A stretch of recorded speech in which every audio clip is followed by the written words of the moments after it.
ದೇರಳಕಟ್ಟೆ ಕೊಣಾಜೆ ಮಧ್ಯೆ ಬರುವ ನಾಟೆಕಲ್ ತಿರುವಿನಲ್ಲಿ ಪುತ್ತೂರು ಮೂಲದ ಆಲ್ಟೋ ಕಾರೊಂದು ಅಪಘಾತಕ್ಕೀಡಾಗಿದ್ದು, ಕಾರು ಯಾವ ಕಡೆಗೆ ತೆರಳುತ್ತಿತ್ತು ಎಂಬುದೇ ತಿಳಿದಂತಾಗಿದೆ.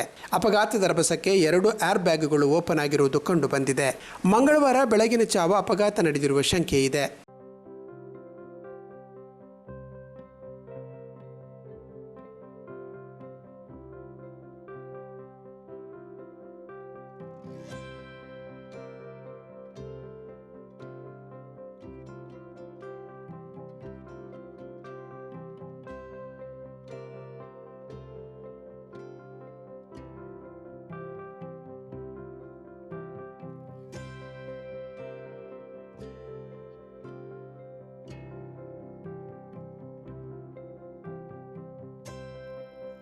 ಇದೇ ಜಾಗದಲ್ಲಿ ಈ ಮೊದಲು 10ಕ್ಕಿಂತಲೂ ಹೆಚ್ಚು ಅಪಘಾತಗಳು ನಡೆದಿದೆ.